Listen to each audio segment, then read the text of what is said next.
Welcome back to my YouTube channel. नोंथांमोन साफ्रोमखौ फिन खेबसेबाव आंनि YouTube चेनेलाव बयखौबो गोसो गोरबै बरायहरजोबलायबाय लोगोफोर। ओमफ्राय नै लोगोफोर जोंहा बिमा फिसा दुमखिथु बायदि नुजाफैलायबाय माने भिडिअखौनो मा होनो लाबोनो सानबा माबा मोनसे जायो ओमफ्राय माने एखमबा गोसो जाबा ओमफ्राय बायोलाय बेबायदि जानानै माने भिडिअखौ लाबोबाय थानाय जाया आरोना आरो आं बिराद बिजियाव दंना दा माने उन्दै लांलाय लाबोलाय माने इन्ट्रेस्टआनो एकदम बायनानै दं आरोना भिडिअनि फारसे अब्लाबो आङो दिनै माखासे खोथा नोंथांमोनजों रायज्लायनो लुबैदों आरोना आंनि आसा थानाय माने मा होनो बोरायखौ बोरै आङो फुस्लायनानै दोनबाय थानाय माखासे जबनि बारै आं नोंथांमोनजों माने शेयार खालामनो लुबैदों आरोना स' नै आं दा उन्दैखौ लेखा फोरोंगासिनो ओमफ्रायहाय नोंथांमोना आंनि भिडिअखौ नायलांदो जोबजासिम आरो लाइक कमेन्ट शेयार जेरै नोंथांमोना आंखौ सापर्ट होनानै खालामदों बेबायदिनो खालामबाय थादोलाय आरोना बे भिडिअआवबो लाइक शेयार कमेन्ट हरदो स' दिनै भिडिअखौ अब्लालाय स्टार्ट खालामसै लोगोफोर नोंथांमोना भिडिअखौ जोबजासिम नायदोलाय औ लिरदो लिरनाया फुलसुला जाया ओरैसो लिरनांगौ होनदों औ बिदिसो माथो बिदिसो लिरनांगौ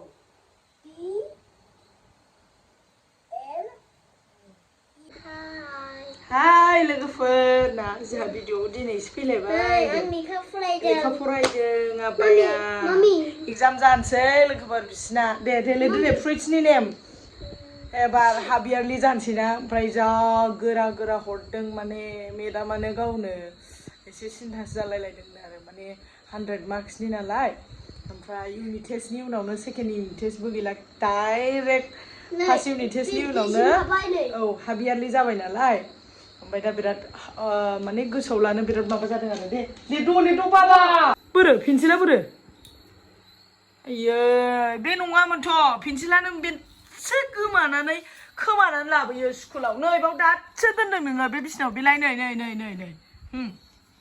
लिरद' दे लिरद' गुग्राया आयै गुगायानो खारा लासिंसिं हनै मानसिफ्रानो मिनिजोबसिगोन गाज्रि लिरदो फ्रुइट्सनि नेमा मेंग' थांबाय मानि एपेल जाखो नों लिरनायखौ फरायदोब्रा मेंग' थांबाय बेनाना मेलन ओमफ्राय एप्पल लिचि ओमफ्राय लिचियाबो जाबाय दे स्पेलिंआ ओमफ्राय 5टा जाबाय 1 2 3 4 5 मोनबाल' हायो लोगोफोर 10टा हरखादों हर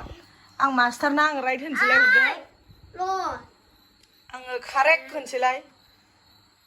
आयु बिदि 1 2 3 होलायनांगौ आरो आयु आखिलायबावबाय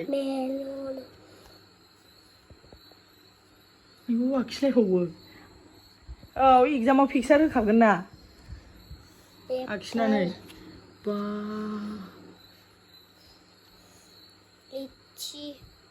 लिचिया 10टा हरखादों ओमफ्राय मोनबाल' हायो जोंना मिथिला सोर माबायदि हायो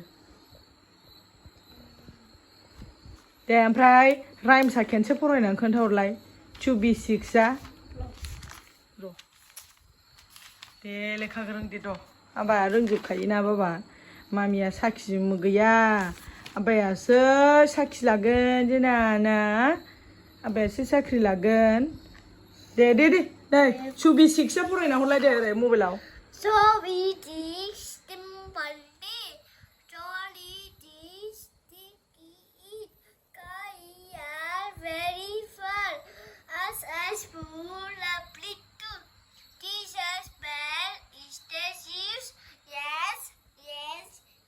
Very good होननाया प्रनाउन्सियेसना अबा जायासै बाबा नोंना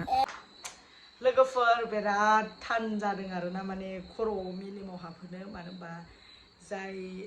एग्जामनि माबा हरनाय ओमफ्राय बेफोरबो एसे सानखादों जानो हागौ बोरै हागोन एबार एसे आं खोनादों आरोना टिचार्स हरबाय जेला ओमफ्राय माने बिराद गोसोआव लाथावनो हायै हरथारदों आरोना ओमफ्राय माने बिसोर गथ'ना समाव गेलेयो समाव फराया दा बेफोरजोंनो बिराद बेस्थ'खा आरोना आं दा माने आं उन्दै माबाबा बेफोरबायदि एथ' बिजि जागोन आंखौ सानाखैमोन ओमफ्राय माने दाथ' देरबाय नालाय ओमफ्राय बिबै बिबौजोंबो माबा जाला मानसिया मा होनो थाहैयोबाबो माने फोरोंनायावथ' बिबै बिबौआ फोरोंनो माबायाना फोरोंनांगौ मानांगौ बिदि जानानै दं आरोना टिउसन होयो आङो ओमफ्राय टिउसन होबाबो माने न'आव एसे नायफ्रामाबा जायाना टिउसनाव टिउसन फोरोंबाय ओमफ्राय न'आव नोङो रिपिट एसे एनै नोङो रिपिट खालामहोआबा नोङो बावनानै थायो नालाय ओमफ्राय बेनि थाखाय फोरोंनांगौ जायो आरो ओमफ्रायहाय लोगोफोर माने आंना भिडिअआ बिदिनोखासै नोंथांमोना साननानै लाखादो माने लाबोनो होनबानो माबा मोनसे जाना होयो आंनि लाइफआव माने बावो आङो बायो आङो समाव ओमफ्राय लाबोनो जेला सानोना होमबा माबा मोनसे माने प्रब्लेम जाना होयो आरोना बेबायदि जानायनो एबारनिफ्राय आङो दिनैनिफ्राय आं भिडिअ लाबोसिगोन माबा मोनसे आं बिदि होननाय नंला आरोना माने दिनैनिफ्राय आङो स्टार्टिं लाबोनो गोसोआव सानसै अब्लाबो आं बुंथ'ला आरोना बेबायदि आरोना माने बिराद लाइफआव बिजि जानानै दं आङो ओमफ्राय लोगोफोर आङो नोंथांमोनजों फंनैसो खोथा रायज्लायनो लुबैदों आरोना माने आं मा आसा खालामनानै दंमोन ओमफ्राय मा होनो नोंथांमोनावबो आं कुइसन खालामनो लुबैबाय आरोना एसे माने जाय जे बिटिसिनि रिजाल्ट आरोना माने थार्ड ग्रेड फर्थ ग्रेड ओमफ्राय रिजाल्टआथ' मोनबाय जेनेबा बिसिडिसि मोनबाय फरेस्ट 1 ओमफ्राय फरेस्ट गार्ड बेथ' थांबाय मोनबाय मोनग्राफ्रा मोनबाय ओमफ्राय दा आंनि मा होनो साबसक्राइबारफोर जायफोर मा होनो ग्रेड 3 ग्रेड 4 नेनानै दङ मा नेनानै दंमोन आंनो कमेन्ट हरदे आं बिराद माने आंनि एक्सपिरियेन्सखौबो आं खोन्थानो लुबैदों आरोना एक्सपिरियेन्स माने माबायदि माने बे आसा खालामनानै दंमोन बोरायखौ माबायदि आङो माबानानै दंमोन आङो शेयार खालामनो लुबैदों आरोना नोंथांमोनजों आङो बेखौनो रायज्लायनो सानो होननानै नोंथांमोनजों फैखाथारदों आरोना माने ग्रेड 3 ग्रेजुवेट लेभेल नामा ग्रेड 3 आवथ' ग्रेजुवेट लेभेलानो गोलैखायो नालाय ओमफ्रायहाय बेखौथ'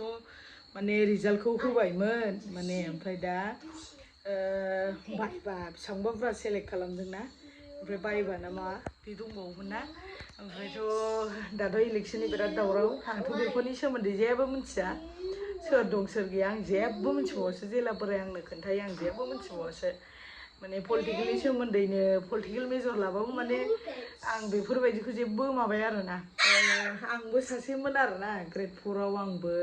होदोंमोन माने बेनो आंनि फार्स्ट एक्सपिरियेन्समोन आरोना होनाय बायबाल' जादोंमोन ना अरेलल' थांदोंमोन ओमफ्राय बावहायथ' नोङो ग्रेड 4 आव गासिबो होजोब मोन्दोंमोन ना ग्रेजुवेट जाग्राफोरबो पिअ पास 8 पासबो लाफाजोबदोंमोनदां औ माने एडभार्टाइज माबानाया आंनावबो दं आरोना दाबो बै माबाया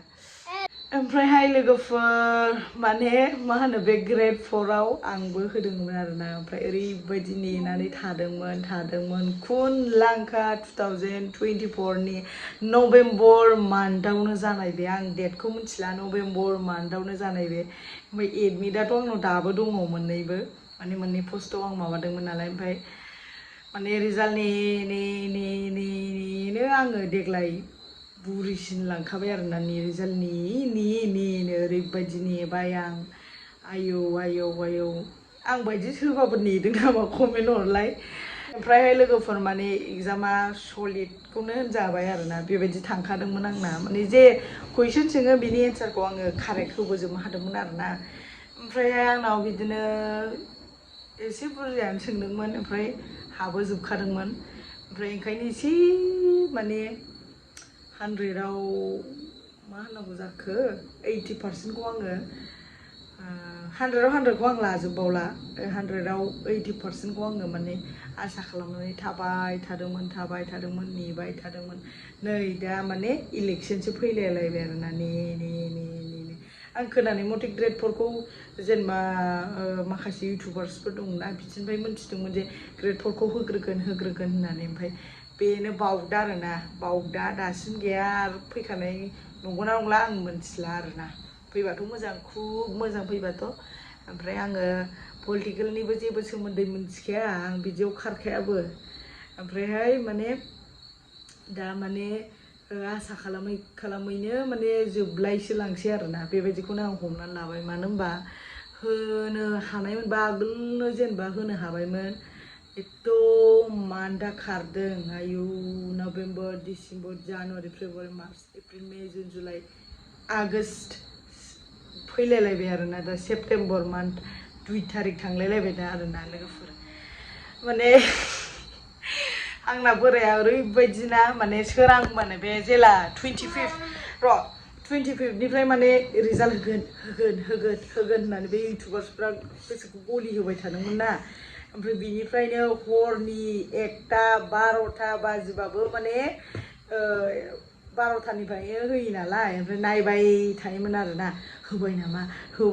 होबाय नामानो ओमफ्राय होबाय नामा नायबाय थाबा गैया सफैयासै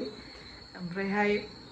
बोरायखौ बिराद फुस्लाय दोनदोंमोन आरोना लोगोफ्रानो रब्रा माने फैसा थाखानि माबा मोनसे होनबानो रब्रा साख्रि मोनगोथों बिदि होनलायलायोमोन आं गियानो रब्रा रिजाल्ट मोनगोथों ओंखारगोथों र' माने आङो माने आहा बेफोरबायदि मानसिफ्रा बुङोना माने सिङाव माबा माबि हेनथेन इरि ओमफ्राय आं माने बिदिजोंबो खुनु लेनदेन कारबार गैखायामोन जेखुनु जाया आंनि रिजाल्ट एग्जामाव मोजां थांनायखाय माने मोजां थांदों जेला माने बिदि साननानै मोनसे हपखौ लानानै माने गावनि सायावसो आरो गावनि सायाव इसोरनि सायाव मोनसे हपखौ लानानै माने नेबाय थादोंमोन आरो ओमफ्राय दाना बेजों लोगोसे आं बोरायखौबो जा फुस्लायलायोमोन आरोना र' हाजिर होनो नालाय आङो र' मोनगोनब्रा र' दरज' हमसैलाय अखा नायसैलाय बोरो रिजाल्टआ होनसैलाय र' होनसैलाय र'ब्रा दा मोनायाव होगोननो गाबोन होगोननो होननानै माने बिदि थांबाय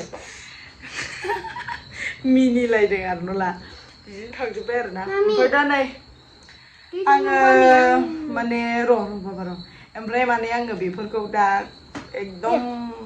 मोनसे आंनि फार्स्ट एग्जाम होनायनि हपा मोनसे बायनानै थांबाय नालाय ओमफ्राय दा आं बेफोराव गोसोखौनो होनो गोसो जाला ओमफ्राय नै मा होनोलै ग्रेजुवेट माने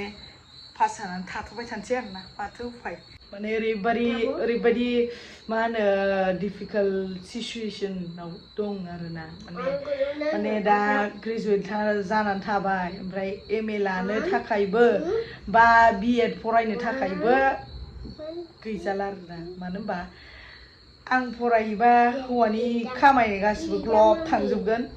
नै बिहा मा खालामगोन बेखौबो आंहा रेसपन्सिबिलिटि दं बेखौ फोरोंलांनांगौ बेबो जाहैबाय आरोना लोगोफोर माने भिडिअ बिराद गोलाव जासिगोन गोलावानो जाबाय हनै ओमफ्राय माने बेखौबो फोरोंनांगौखाय ओरैनो दा बेकार मा होनबावनांगौ जाखो हाउस वाइफआनो थाबाय थासिगोन खोमा बेबायदि जानानै दं अब्लाबो हप खालामो आरोना माने फिउचाराव माबा मोनसे जाहैनो आसा दं ओमफ्राय नै बेहाबो बाबाना नों मा जागोन होनदों आबा नोंखौल' बाबाया मावनानै फोरोंथारगोन मा जागोन हा इन्सपेक्टर जागोन होनखायो मा जागोन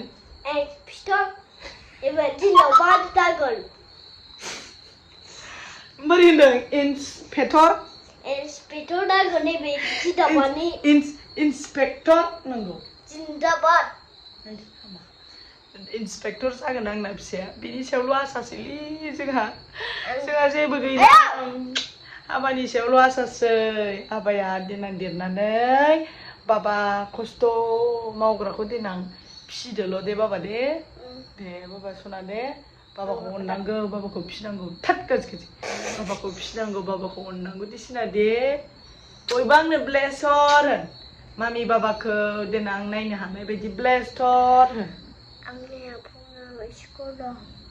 मारै आंनिया स्कुल दं दिनै गाबोनसो दं दा नोंना स्कुल गाबोन दं ओमफ्राय दा बिफायाबो फैगासिनोखाय खोमा माबा नै टाइमा 8:30 जाबाय ओमफ्राय माने मोनायावसो बानायखादों आं भिडिअखौ माने समान मोनखाया नालाय दिनै नोंथांमोनजों रायज्लायनो लुबैनानै फैथारदों आरोना बिफायाबो फैबायसो जानांगौ दा मा होनो बिफायाबो माने जोङो आसामाव माने दंमोनबाबो एसे गोजानमोन ना ओमफ्राय दा खाथियावनो न' खाथि मा होनांगौ इउनिभारसिटि खाथियावनो मावबायना ओमफ्राय दा खाथि जाबाय आरोना दा मोखां नुलायबाय थायो अनलायबाय थानो मोनो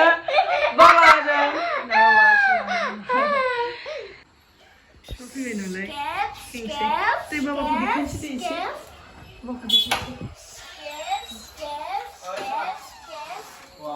दिनै सेस साख्रि साख्रि होनग्रा फैनांगौ